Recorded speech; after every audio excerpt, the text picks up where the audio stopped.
Breaking news. Konaseema కొబ్బరి రైతుల కష్టాలను వెలుగులోకి తెచ్చేందుకు వెళ్లిన నెంబర్ 1 న్యూస్ టీంకు త్రుటిలో పెను ప్రమాదం తప్పింది. శంకరగుప్తం ప్రధాన డ్రైన్ కాలువలో పడవలలో ప్రయాణిస్తూ లైవ్ ప్రసారం చేస్తున్న నెంబర్ 1 మీడియా సంస్థల అధినేత ఎంఎస్ఆర్ ఇతర సిబ్బంది ప్రయాణిస్తున్న పడవ నీటి వరవడికి పక్కకు ఒరిగింది. వెంటనే పడవ నడిపేవారు పడవను అదుపులోకి తీసుకురావడంతో పెను ప్రమాదం తప్పింది. ఉప్పునీరు గ్రామాల్లోకి ప్రవేశించడంతో లక్షల సంఖ్యలో కొబ్బరి చెట్లు చనిపోయాయి. కొబ్బరి రైతు కష్టాల సుడిగుండంలో చిక్కుకున్నారు. దాదాపు దశాబ్ద కాలంగా ఈ సమస్య ఉన్నప్పటికీ పాలకులు పట్టించుకున్న పాపాన పోలేదు. నెంబర్ 1 న్యూస్ దృష్టికి వచ్చిన వెంటనే నెంబర్ 1 మీడియా సంస్థల అధినేత ఎంఎస్ఆర్ సారథ్యంలో నెంబర్ 1 న్యూస్ టీం సమస్య ఉన్న ప్రాంతానికి తరలివెళ్లింది.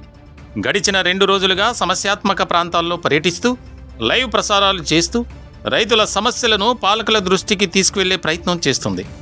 రైతుల సమస్యల పరిష్కారానికి వచ్చిన న్యూస్ టీంకు ప్రమాదం తప్పడంతో అందరూ ఊపిరి పీల్చుకున్నారు. ఎంత కష్టమైనా సామాన్యుడి కష్టాలను వెలుగులోకి తెచ్చే నెంబర్ 1 న్యూస్ టీం వెనుతిరగలేదు, వెనుకడుగు వేయలేదు. లైవ్ ప్రసారాలను కొనసాగిస్తూనే ఉంది.